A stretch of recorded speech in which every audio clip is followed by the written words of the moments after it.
CNN starts the day with an absolutely riveting headline. Congress fights over whether or not to have liability protections in its new stimulus package. The two guys that shot the black guy in Georgia are now getting arrested and charged with first-degree murder. And are we going to talk about Flynn? Because the mainstream media wants us to look somewhere else. Plus, we will read the names of everybody who chatted through the week. I'm Jay Edgar, and this is Contemporary.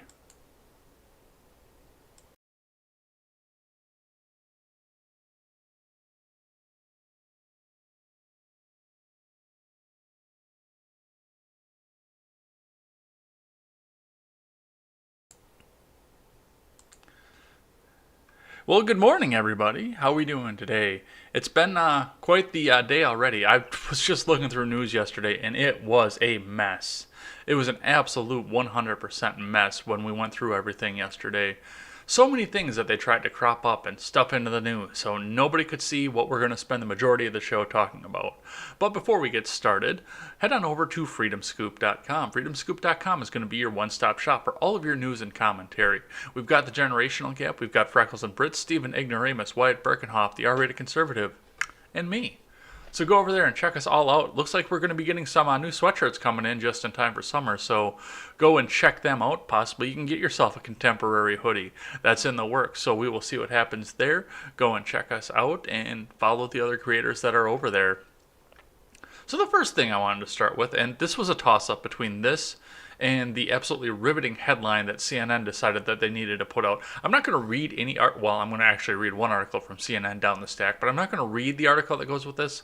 I just want you guys to see what CNN thinks is the most important. But before I do that, I just want to laugh at this for a second, because one of Twitter's top trends this morning when I got up here was Melinda Gates, and I had to go and see why, because as far as I know, she doesn't do anything. She's banging a guy who's a practically trillionaire who changed the way that we computed forever. It is about all that I know that she does. But of course, she is giving China no, that was a bet. I'm sorry, that was a Laura Ingraham opinion there. But Melinda Gates went on to, what show she went on to? Doesn't tell me what show she went on to, but yeah, she went in and gave the Trump administration D- to the coronavirus response.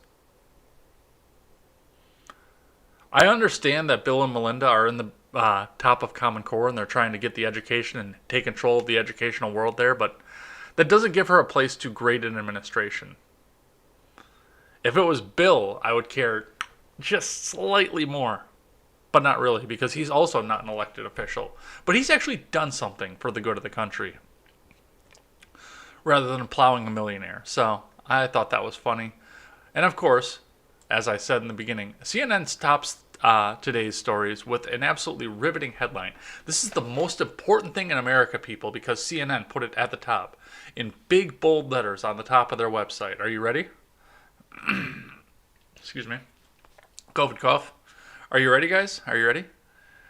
Worst month for jobs since the Great Depression. 20.5 million jobs lost. That's what CNN thinks is the most important thing going on, in spite of everything else that's happening right now. So much so that, in spite of every other piece of COVID-19 panic fear porn that they've had for the last 3 months, this had to be in big, bold letters at the top of the website. In red. I just thought you guys would enjoy that. Let's start out with stocks. Investors Business Daily from Ed Carson. Dow Jones Futures signals strong gains for post-coronavirus market rally ahead of jobs report. Will Tesla plant reopen today? Dow Jones Futures rose solidly early Friday along with S&P 500 futures and NASDAQ futures ahead of a historically bad jobs report with uncertainty surrounding Tesla and its Fremont, California plant. That follows a strong day for the post-coronavirus stock market, with the NASDAQ turning positive for 2020. Roku, Insulet, Trade Desk, Infi, Qualsys, and Alvera all reported earnings late Thursday. Roku stock, Trade Desk stock, Insulet stock, Qualsys stock, and Alvera stock all cleared buy points intraday Thursday just before earnings, but 4 of these 5 can't wait for earnings breakouts. While ABLR stock initially sank before moving slightly higher, the overall moves highlight that buying ahead of earnings is very risky. Meanwhile, chip leader Infi rose overnight. Infi had closed well above its early April breakout. Several of these companies, including Iffy, TTD, Qualsys, Avalar, have relative strength lines at or near record highs, a bullish sign. The RS line tracks stock's performance versus the S&P 500 index. The RS line for Roku stock is not a consolidation high, but it is at a short-term peak. Tesla CEO Elon Musk reportedly aims to restart the Fremont plant Friday afternoon. According to an email to workers, the Fremont plant will resume with limited operations with about 30% of workers for a normal shift, according to the company. But will it? The main Tesla manufacturing facility has been closed since March 23 due to a stay-at-home order from Alameda County Governor Gavin Newsom on Thursday. He's the state governor. Oh, okay, never mind. The period there, with the period after Newsom, threw me off. Okay, so they're closed since March 23rd due to the order from Alameda County. Governor Gavin Newsom is a new sentence. On Thursday, said he would allow manufacturing to resume in California, but noted that local rules take precedent. So far, Alameda County and other Bay Area counties and San Francisco haven't signaled they're ready to lift local bans on non-essential businesses, which currently runs through May 31st. Then again, Musk defied the local order in March, keeping the Tesla Fremont plant open for another week. Meanwhile, the Tesla Shanghai plant has been shut down beyond an early May holiday period. There have been reports that the Shanghai plant is running out of pants, sourced from the U.S. through Tesla, though Tesla denies that's the reason. Donde están mis pantalones? I know that's the wrong language for Shanghai, but whenever I hear that somebody's missing pants or running out of pants, that is the first thing that goes through my mind. Donde están mis pantalones? The Tesla Gigafactory outside Reno, Nevada also closed down, supplies battery cells, while other U.S. suppliers have gone dark. Tesla stock rose 1% in the pre-market. Tesla stock is consolidating just below 800 following a recent breakout attempt that quickly failed. So the thing with Tesla, and this is the same thing that I said when Ford and GM were both talking about putting people back for one shift and one shift only, with a lot of people that were wanting to volunteer to go back to work. My first thought was, why not have all three of your shifts running and just space the people out across the three shifts? I know it's not going to be ideal for the people that get stuck on third, but space them out. That way you can have your limited capacity come back, but they're still far away from each other. Social distance. I don't know. I just think logistically. Trade Desk stock, Qualys stock, and Infi stock boast 98 IBD composite ratings out of a best possible 99. Tesla stock has a 97 composite rating, thanks to some recent profits and massive whipsaw stock gains in the last several months. Avalara stock has a solid 91 composite rating, though it is not profitable. Insulet stock and Cloudflare stock have decent 81 composite ratings. With so many stocks breaking out in the post-coronavirus market rally, investors should be focusing on A-quality names with strong growth, institutional support, and better chart patterns.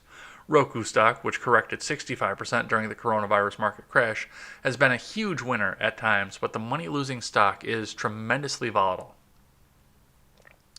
Do you know anybody that has a Roku? I guess all the break rooms at work have one, but that's the only Roku I've ever seen in my life.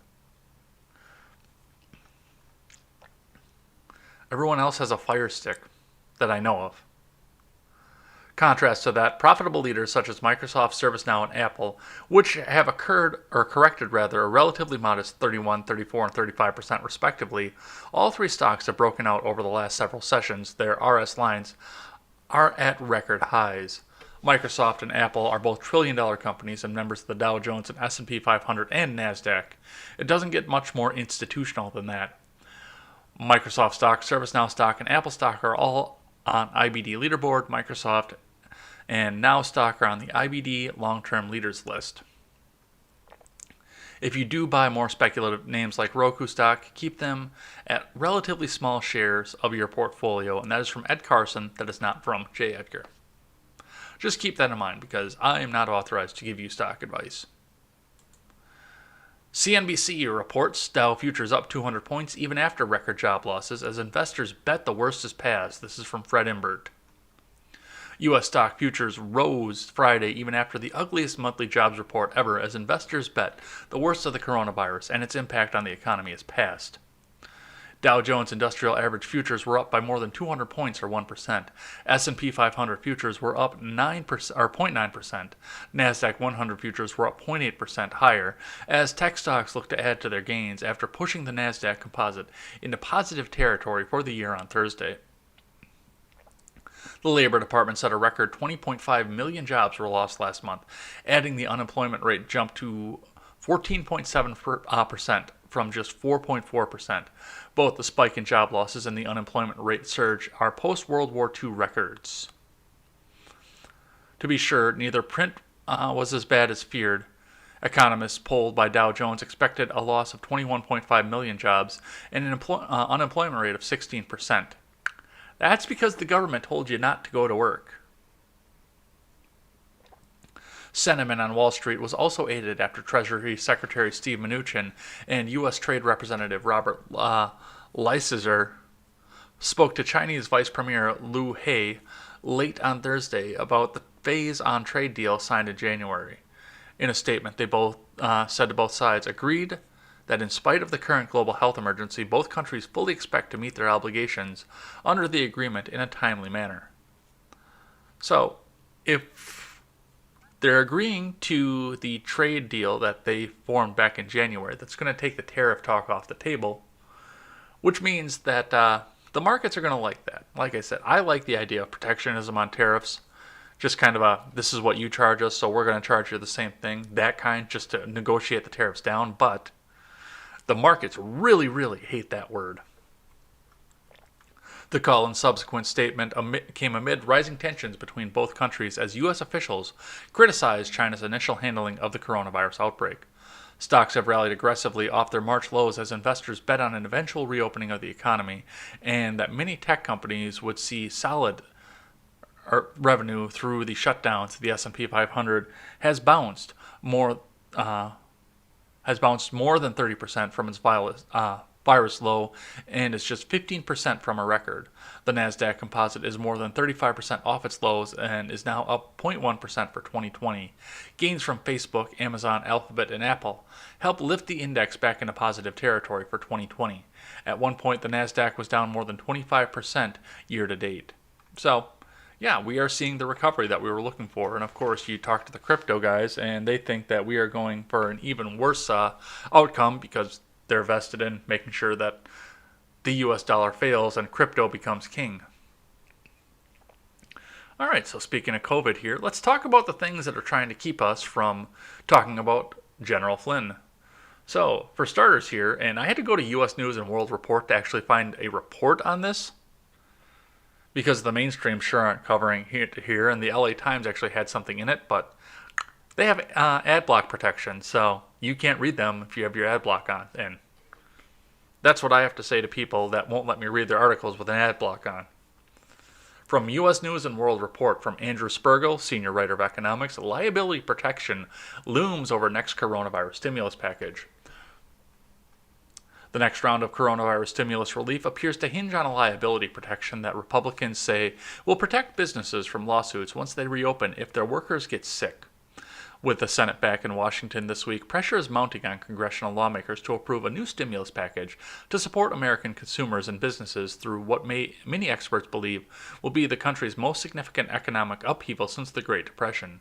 Senate Majority Leader Mitch McConnell of Kentucky has described liability protections as a red line for his colleagues in the upper chamber. Democrats and labor group, however, have argued that these provisions would erode workers' rights and possibly encourage premature openings and potentially risky corporate behavior. Fear of lawsuits make corporations behave better, and we have a situation now where you have thousands of workers who are getting sick because their employer hasn't protected them. That's what we see in the meat industry. David Michaels, an epidemiologist and professor at George Washington University and a former director of OSHA, appointed by former President Barack Obama, said Sunday during an interview on Fox News. Of course he did. Of course it had to be an Obama guy. Indeed, the conversations about employer liability are not happening in a vacuum, as a handful of coronavirus outbreaks at meat processing plants in recent weeks have attracted national attention and sparked President Trump last week to issue an executive order compelling companies to remain open amid the pandemic under provisions of the DPA. Trump also said he would like to protect employers from legal action should employees get sick at work. Smithfield Foods, the world's largest pork processor, is the target of a recent lawsuit that alleges that the company did not provide adequate protection to employees amid the coronavirus outbreak. Senator Cornyn is currently working on drafting a bill that would cover employees in some situations from the legal ramifications of potentially exposing employees to the virus. Now, this is important.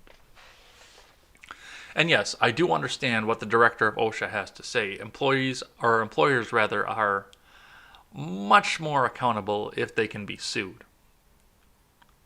I don't disagree with that. However, we're looking at something that is situational, hopefully something that's very temporary and situational. And if it is not temporary, if there's no sunset in it, then we do need to vote the provision out, because this needs to be very, very temporary. But what we need to do here is, we already have people saying, oh, I'm not going to go back to work. I'm not going to go back into a COVID-infested pit to go back to work to make some billionaire a dollar. With companies opening up, they have the opportunity to get people back to work and, of course, get them back off the unemployment, which is going to run out at some point. So they have the opportunity to bring the people back in. And there are other provisions that are going on in this, with given the fact that if it's for COVID reasons and you quit, you don't get denied your unemployment. They do have provisions like that going on into things. But the thing of this is, if you're going back, you're offering your job back to people. There are a lot of people out there that want to see industry fail, and a lot of people out there that think that, okay, well, opening up the country means bad, bad, bad, so we need to find a way to close the country back down and get all the industry people afraid. Get them afraid to open back up. There are people that are going to go back to work willingly and look around, and they're looking for their quick buck, because now, of course, they can get in there. They can say they had to go back to work. They weren't protected enough, and now they're going to go back and sue these companies. This, like I said, I do agree with the idea of suing your company if they're doing something wrong, but for this temporary situation, we do need to suspend that ability, and solely based on COVID-related cases, on nothing else. Broken railing, you can still get sued. Falling through the steps, you can still get sued. That kind of stuff, yeah, you can still get sued for. But if it's somebody that's looking for a quick buck out of a coronavirus-related case in a district where a federal judge may say, hey, yeah, we'll get the industry shut down, and we'll shut down the businesses, and then everyone will be afraid to open up their businesses again. Yeah. I know how the game is played, and I understand what they're going to try and do off of this. So this is a fight that's going to go through. I doubt it's going to go anywhere, but hey, maybe we won't get another stimulus out of it. Got another one here that is from the Twitter. This is one I wanted to point out because Claire Celsey has at this point locked all of her accounts down. I was able to use an archive and get this tweet back up, but Beverly A. Howard tweeted, Michigan is considering move to ban guns inside the state capitol building, which I called, by the way. I knew that they were going to do that. And Senator Claire Celsey out of Iowa says, you think? I'd say the gun-toting protesters totally abused their privilege. And as everybody on Twitter has reminded Senator Celsey, which is the reason she's locked down her account, carrying a firearm is a right, not a privilege. Especially given the fact that there was no law in the books barring it from the Capitol buildings in Michigan. Like I said, all of the protesters were law-abiding when they were carrying their arms. And had there been a law in the books against carrying arms into a government building, I bet you they would have gone in and protested, but not been carrying arms. So, yes, Claire Celsey is probably not going to get reelected the next time through. She actually thinks that locking down her Twitter is going to protect her. But yeah, that's going to be fun to see. All right, next one here from the Greenwich Times. This is another pure distraction point to make sure people aren't talking about Flynn. Top Republican fundraiser and Trump ally named Postmaster General. Josh Dawsey, Lisa Ryan, Jacob Bogage of the Washington Post write for the Greenwich Times. A top donor to President Trump and the Republican National Committee will be named the new head of the Postal Service, putting a top ally of the president in charge of an agency where Trump has long pressed for major changes in how it handles its business. The Postal Service's Board of Governors confirmed late Wednesday that Louis DeJoy, a North Carolina businessman who is currently in charge of fundraising for the RNC in Charlotte, will serve as the new Postmaster General. The action will install a stalwart Trump ally. Is there any evidence that this guy and Trump have ever hung out? I want to know that. To lead the Postal Service, which he has railed against for years, and probably move him closer than ever before to forcing the service to renegotiate its terms with companies and its own union workforce. Trump's Treasury Department and the Postal Service are in the midst of a negotiation over a $10 billion line of credit approved as part of the coronavirus legislation in March. The confirmation came after the Washington Post asked for comment on the decision.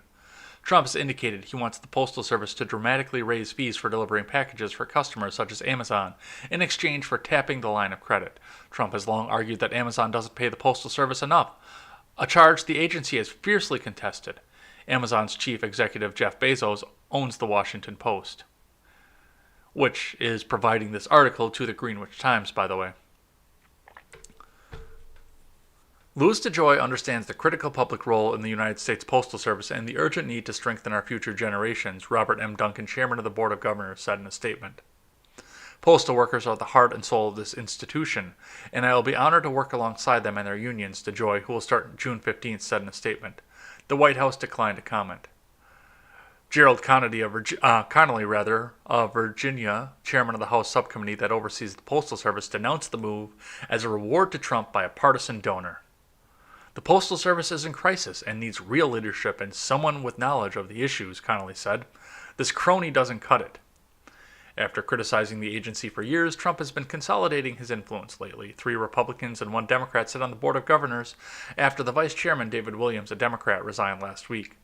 The departure came after Williams told confidants he was upset that the Treasury Department was meddling in what has long been an apolitical agency.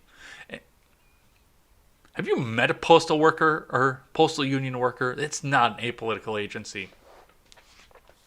And felt that his fellow board members had capitulated to Treasury Secretary Steve Mnuchin conditions for the $10 billion line of credit, according to 4 people familiar with Williams' thinking. So here's the thing that goes along with the post office. They negotiated a terrible deal with Amazon. They're undercutting themselves to make sure that Amazon can get delivered very cheaply and very freely. Which is fine, if that's what they want to do, if that's how they want to keep going, and that's how they want to save themselves, because the private entities are creeping in on them. Even DHL is trying to creep in on the post office, but your FedExes, your UPSs, they're definitely encroaching on the post office territory. So it's either raise the rates on Amazon at this point, or your stamps are going up. Which would you rather do? Would you rather see Amazon have to pay a little bit more and figure out how to work that into the prices that they have going on there? Or would you want to pay more for stamps? Because we're sitting at a point of one or the other right now. All right, and one more here that we're trying to use to distract us from the fact of the Flynn case going on here. And then we got a few of them about the Flynn case. 2 men involved in fatal shooting of Ahmaud Arbery face murder charges, GBI says. This is from CNN, from Steve Almasi and Angela Barajas. Glynn County, Georgia. 2 men involved in the fatal shooting of Ahmaud Arbery near Brunswick, Georgia, have been arrested and face murder and aggravated assault charges, according to the Georgia Bureau of Investigation. Good. Gregory McMichael and his son Travis McMichael were taken into custody, the GBI said Thursday evening. They were booked in the Glynn County Jail. The GBI said in a tweet that it would hold a news conference Friday at 9 a.m. Eastern Time to discuss the case. It did not say when the McMichaels would appear in court. The arrest came 2 days after a 36-second video that appears to show the deadly confrontation surfaced online. Jasmine Arbery, Ahmaud's sister, told CNN's Chris Cuomo, genius, that the family feels a sense of relief over the arrests. It's been a long time. It feels like it's been a long time. So this day was a turning point in recovering my brother's case and getting justice for him, she said. She told CNN she thought the shooting was a hate crime. Arbery was black and the men involved in the shooting incident are white. Arbery, 25, was jogging in a neighborhood outside Brunswick on February 23rd when Gregory McMichael, a former police officer, and his son chased him down, authorities said. According to a Glynn County police report, Gregory McMichael, 64, later told officers that he thought Arbery looked like a person whom they suspected in a series of recent break-ins in the area. After they chased down Arbery, McMichael told police Arbery and Travis McMichael, 34, struggled over the son's shotgun. The elder McMichael told police his son shot Arbery after the latter attacked him, according to the police report. In the video, 3 shots can be heard before Arbery is seen stumbling and falling to the ground. Now, of course, we're trying to turn this into the next cops get off scot-free kind of thing. And honestly, given the fact that this one guy was a former cop and the guy that shot him was his son, that seems to be what the case was to begin with. A little bit of corruption in City Hall that made this go away. But yeah, now that we actually have video evidence out there, these people are going to face the justice that they need. But this is not a national news story. This is a local internal news story. And the fact that we're trying to get this pushed up to a national news story, is a distraction, I believe, to the whole Flynn thing, because this is going to be the next riots, protests, and everything else.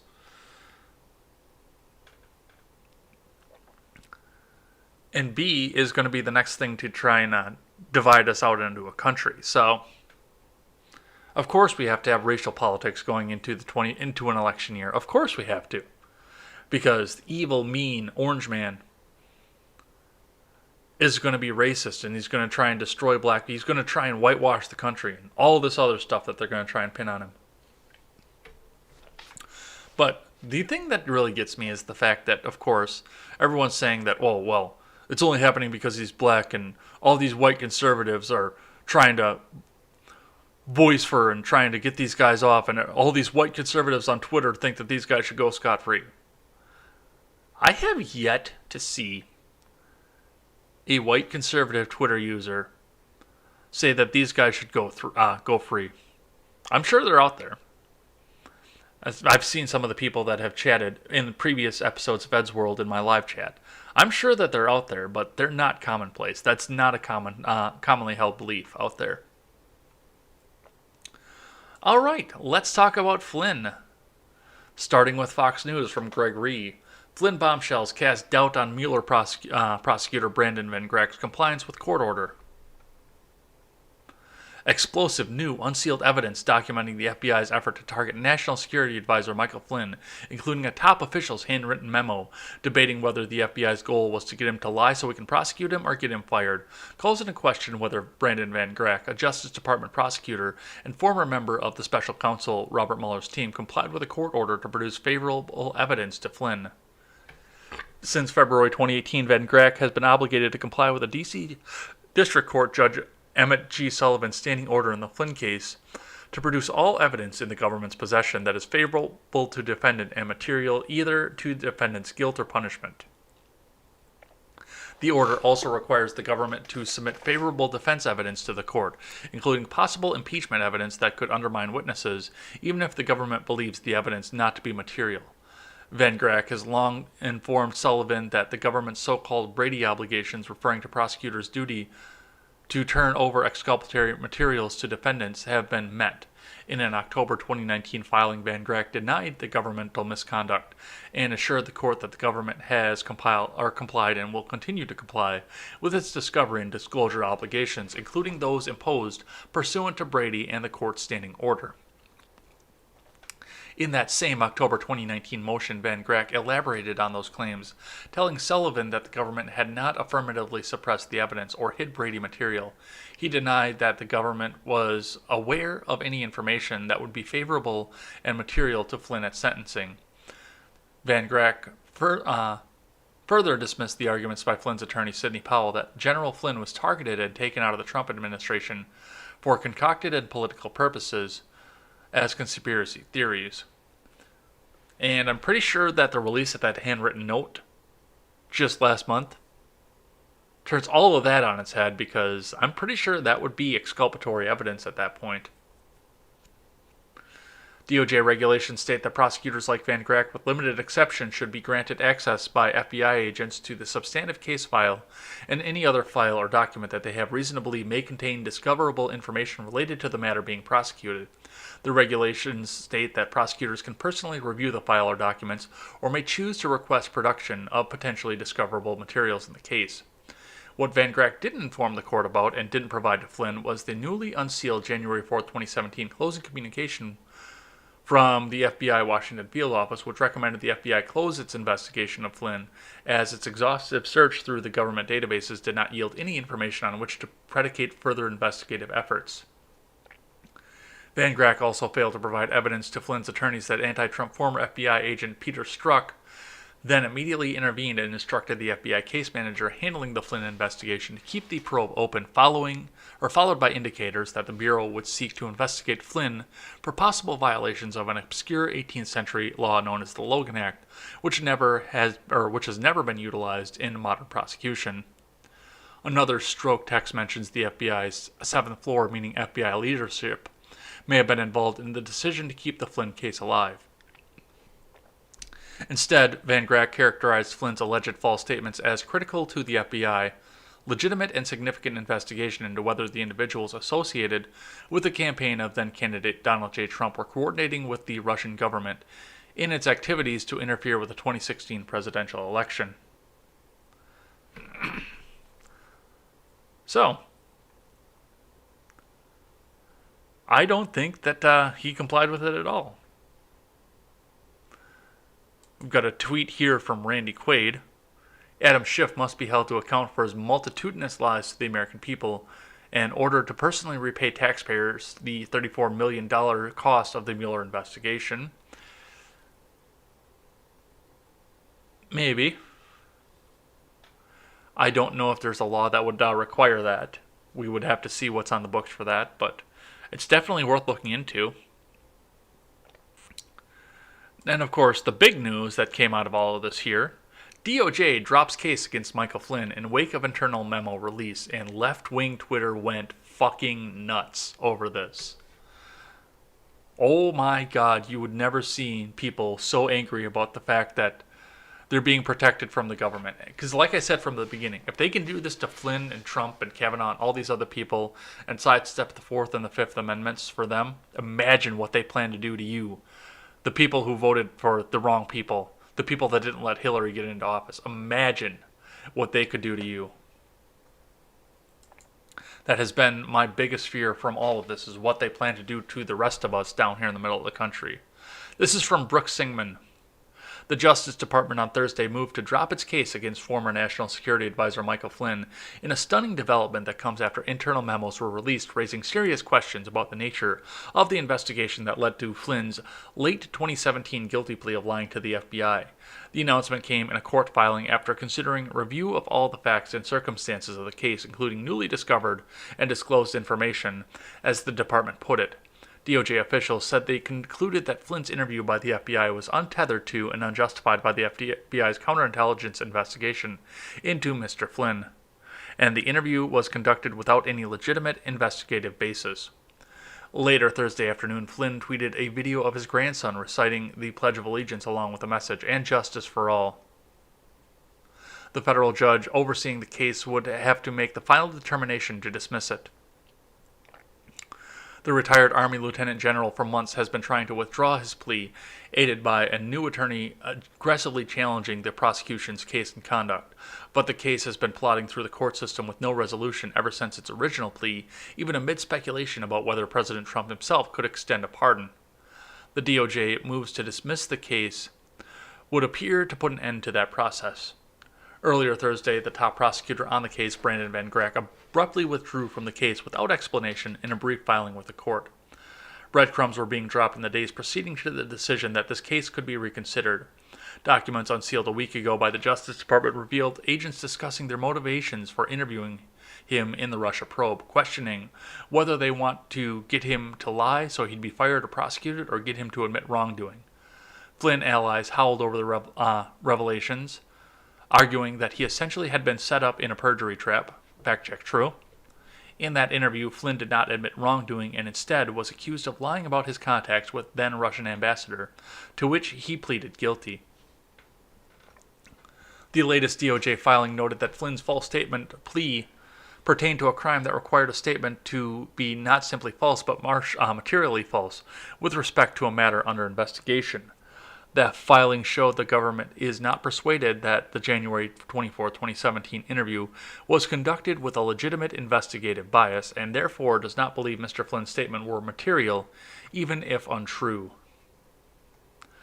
The U.S. Attorney reviewing the Flynn case, Jeff Jensen, recommended dropping the case to Attorney General William Barr last week and formalized the recommendation in a document this week.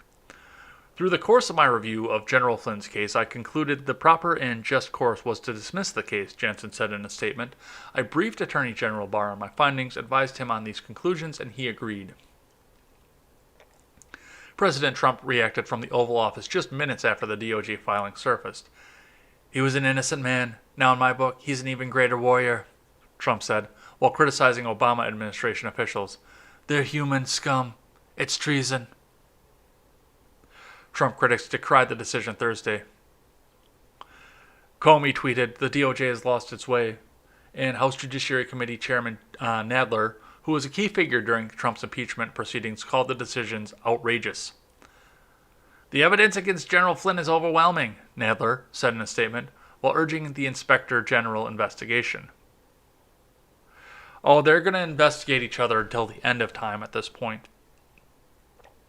They're going to be investigating Trump 10 years after he dies. They're going to still be investigating him. Because somehow Hillary should win the 2016 election. They're going to keep investigating and keep investigating and keep investigating. And like I said, the biggest problem of this, of course, and this is absolutely the right move, given the details that we know, the fact that they were setting Flynn up into a perjury trap. Yes, that should definitely go away. No, he shouldn't have lied to the FBI. Absolutely not. He shouldn't have. But the fact that they were trying to push him into a perjury trap, and the fact that they were saying that either tell us what we want to hear or we're going to prosecute your son, no. Absolutely, this should be dropped. Absolutely. I don't think that he should be allowed back into the Oval Office. I think a lot of his allies think that that he should be, but I definitely don't believe that. I definitely think that he should be out of public life forever at this point, but he should do it without a criminal record at least. But he did lie to the FBI, so that should bar him from holding a White House office. All right, from the Washington Examiner. Mueller prosecutor Brandon Van Grack withdraws from Flynn case amid firestorm of criticism. This is from Jerry Dunleavy. A former top prosecutor for Robert Mueller's special counsel investigation abruptly withdrew from the case against retired Lieutenant General Michael Flynn. Brandon Van Grack, a special assistant to U.S. Attorney and the Chief of Foreign Agents Registration Act Unit at the Justice Department, submitted a notice of withdrawal to the U.S. District Court for the District of Columbia on Thursday. A reason for his withdrawal was not given, but soon after, the Justice Department announced that it was dropping the criminal charges against Flynn. Van Grack left the case facing rising criticism from Flynn's legal team and allies of President Trump, who believe he did not comply with the judge's order to produce all evidence in the government's possession that is favorable to defendant and material to either the defendant's guilt or punishment. Trump said he is considering a pardon for his former national security advisor, and late last month he said he would consider bringing Flynn back into the administration. No. Noting he was essentially exonerated. Several documents have been released in recent weeks, part of a Justice Department review by Jeffrey Jensen, the U.S. Attorney for the Eastern District of Missouri, stating that Van Grack did not inform the court about or provide to Flynn's defense team. These include FBI records that suggested now fired FBI agent Peter Strzok and the FBI's leadership stopped the Bureau from closing the investigation into Flynn in early January 2017 after investigators had uncovered no derogatory information on him. There were also emails from later that month showing Strzok, along with then FBI lawyer Lisa Page, and several others sought out ways to continue investigating Flynn, including deploying the Logan Act. I don't know why this guy dropped out at this point. I don't know if he thinks that'll protect him from prosecution or what the deal is. That is strange that he dropped out of it. Because I can't see any reason why this would protect himself, because he was overseeing this for the entire thing. And even if he's not working for the department at the time, he would be liable for it. So the fact that he's dropping out of it is strange, but I want to see this through. And of course, we need to pay attention to this manually because the mainstreams are going to drop this immediately. As soon as they can find something else to inject that shot of fear porn heroin into your arm, they're going to drop this. This is going to be gone like that. All right. Got one more here on Flynn, and then we will move on to a couple other little quick hitters here, and then we will read the names of everybody who chatted through the week. From the Daily Wire, new Russia transcripts appear to show Schiff, Obama officials knew Trump was not colluding with Russia. This is from Ryan Saavedra.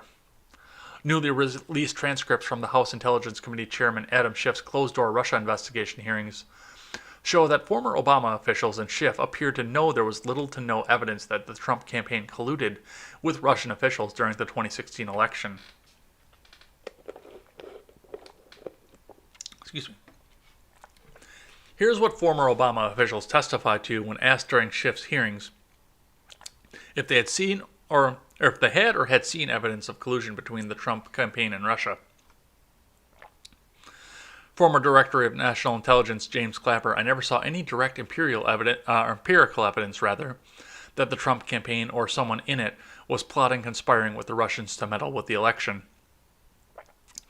Former U.S. Ambassador to the UN, Samantha Power, I'm not in possession of anything. I'm not in possession that didn't read or absorb information that came from out of the intelligence community.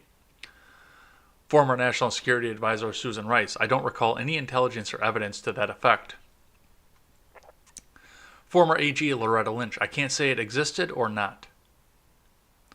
Former Deputy National Security Advisor Ben Rhodes, I saw indications of potential coordination, but I did not see, the specific evidence of the actions against the Trump campaign. Despite the testimonies contained in the 53 transcripts, Schiff repeatedly promoted the now debunked claim that the Trump campaign had colluded with Russia during the 2016 election, and went as far as to say that he had direct evidence that it happened.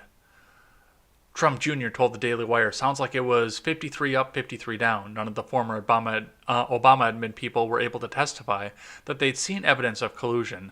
These are probably the same people that the New York Times, CNN, and WAPO quote as former U.S. officials, saying that there totally was clear evidence of collusion.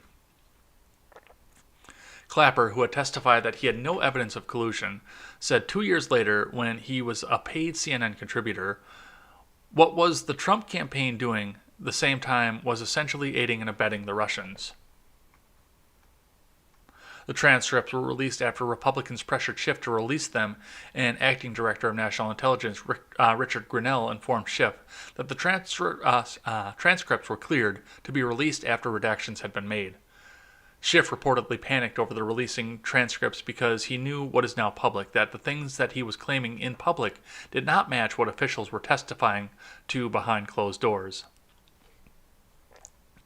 A source close to the White House told the Daily Wire yesterday, Schiff really is panicking, in a state of panic. Schiff has been making sloppy mistakes. It was a colossally stupid mistake on his part to send his staff out to find what role Grenell had in the process. It gave Grenell's allies in the intelligence community the perfect opportunity to disclose that the redactions took place before Grenell got there.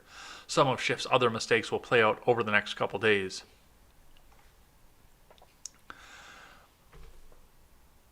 So, of course, and we saw through the entire impeachment, all of this happened behind closed doors. All of these things happened behind closed doors. they're really famous for having everything happen behind closed doors. Look at all the hearings that we saw earlier on in the year. They were all closed door hearings. There was no cross examination. There was no Republicans allowed. It was a boys' club. They were going to find what they were going to find, and they were going to release it no matter what. That's how the impeachment happened here, and that's how the Russia investigation happened. So now it's coming out. And as much as I dislike the idea of having celebrity politicians, and Harvey McLeod and I talked about that when we talked about Cenk running in Katie Hill's former district, I have this feeling that we might be seeing Representative Pinsky, otherwise known as Dr. Drew, coming up in Schiff's district. Because remember, Dr. Drew's running against Pinsky over there. I don't know if that's actually going to happen because, I mean, it's another one of those districts of glass of water with a D on it could be. But, I mean, this might shake it up. All right. So, I got a couple other quick hitters here. Supreme Court unanimously reverses Bridgegate convictions. This is from Ron Blitzer. The Supreme Court on Thursday threw out the federal convictions of former New Jersey officials Bridget Kelly and Bill Baroni, who had been charged with fraud for closing lanes on the George Washington Bridge under false pretenses for political purposes. The court recognized that the 2013 lane closures, known commonly as Bridgegate, were done as political payback against the mayor of Fort Lee, New Jersey, for not supporting the re-election campaign of then-Governor Chris Christie. The problem, the court pointed out, is that this is not a violation of the federal fraud statutes under which the defendants were charged. The question presented is whether the defendants committed property fraud. The evidence the jury heard was no doubt shows wrongdoing, deception, corruption, abuse of power, Justice Elena Kagan wrote in the court's unanimous opinion, but the federal fraud statutes at issue do not criminalize all such conduct. The problem with the convictions for the ex-Christie aides, the court pointed out, is that the goal of the scheme was not to obtain money or property, which is a necessary element of the federal fraud statutes involved. Email showed that Kelly wanted to create a traffic jam that would punish the mayor of Fort Lee and send him a message, and that as a cover for this, Kelly Baroni and the Port Authority official David Wildstein said the lane closures were part of a traffic study, even asking the Port Authority for data after the fact in order to back up the story. Wildstein pleaded guilty to the conspiracy charges while Kelly and Baroni were convicted by a jury. Federal prosecutors claimed that the fraud statutes were satisfied because Kelly and Baroni were trying to commandeer physical parts of the bridge and to obtain Port Authority funds necessary to pay traffic engineers for the study and backup toll collectors to make the lane closures possible. We cannot agree, Kagan wrote, explaining that the lane closure was quintessential exercise of regulatory power, not a scheme to obtain property, and that taking Port Authority funds to pay for the closures and study was incidental to their plot, not the objective. Not every corrupt act by the state or local officials is a federal crime, Kagan concluded. Because the scheme here did not aim to obtain money or property, Baroni and Kelly could not have violated the federal program fraud or wire fraud laws. Did they do something shady and shifty? Absolutely. Did they need to be in government? Fuck no. Did they violate the law that they tried to pin them on? Apparently not. So, justice is being served, I guess. I think it's going to be really hard for them to get into the government again, and we need to look into any politician that would hire them again, but their opponents tried to use a law against them. They didn't have the proper evidence to do so, and they had a jury that was probably, or a plea deal or a jury that was probably favorable to the people trying to go after Kelly and Baroni, but once it got up to the Supreme Court, it got interpreted properly, then yeah, they were cleared, rightly. And may they never work in the government again.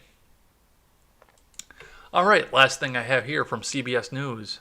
Ruth Bader Ginsburg released from hospital after gallbladder treatment. This is from Victoria Albert. And this is from a couple days ago, but I'm actually finally getting around to this one here. So Ginsburg was in the hospital, as we all know here, and she's out and ready to go back to the court. Ruth Bader Ginsburg was released from a Baltimore hospital on Wednesday, the Supreme Court said in a statement. Her release comes just a day after the court said she was treated for acute cholecystitis, which was described as a benign gallbladder condition. Justice Ginsburg has been discharged from the hospital. She's doing well and glad to be home, the statement said. The justice will return to the Johns Hopkins Hospital in Baltimore, Maryland for follow-up outpatient visits over the next few weeks to eventually remove the gallstone non-surgically. In a statement Tuesday, the court said Ginsburg had been suffering from a gallstone that had moved to her cystic duct, blocking the duct and causing an infection. Despite her hospitalization, Ginsburg still participated in oral arguments via teleconference earlier Wednesday. The 87-year-old justice has had several health issues over the past few years, including multiple bouts with cancer. Ginsburg was treated for a tumor in her pancreas in August 2019. In December 2018, she had 2 cancerous nodules removed from her lungs. Ginsburg announced that she was cancer-free in January. Ruth, just step down at some point here. You're almost 90 years old. Go spend some time with your family. Of course, looking into it now, if she were to step down now, of course, that would give Trump the pick that McConnell would be able to get right through at this point. And I'm sure it would be Amy Coney Barrett. And of course, Senate Democrats would do everything that they could to try and stop this and make this into an election issue. I predict that Ginsburg is going to step down in late September, early October of this year. She's going to retire. Because this does make it an election issue. What I mean by it when I say that, of course, is the fact that, of course, we know when the election day is, early November. So now we've got to get through, especially if we do it in late September, early October. We've got to take the time, get a justice through, vetted, make sure the investigations come through. I mean, that does take time. Look how long we had to wait before we even started hearing the Kavanaugh arguments. It does take time to figure out who's going to be sitting in that seat. And that's what they're going to try and do. It's delayed out to be an election day issue. We must win the election. We must win the presidential election so Donald Trump cannot replace Ruth Bader Ginsburg. Because it'll be outrage. Women will be in red robes and white bonnets for generations to come. Because he's going to put a conservative justice on the Supreme Court. It'll be anarchy. It'll be chaos. People will be dying in the streets. Women will be forced out of the workforce. The world will be over. Is what you're going to hear a lot if Ginsburg steps down in early October. And yeah, they're going to use it for campaign ads. They absolutely will. Of course, I don't want to see Ginsburg die. I do want to see her retire, spend time with her family, and have a full, speedy recovery, and as long of a healthy life as possible, given the fact that she's 87 years old after she steps off the bench. And that is going to be it for news for the day. But the last thing that we do on a Friday, because I don't read the live chat during the week, is we look back and read the names of everybody who chatted throughout the week. And we will start with Friday and work our way backwards because we have people chatting actively now. So today we have Ron Helton. We've got Scrounger over on Periscope. Is it a bank holiday in the U.S.? It is here in the UK.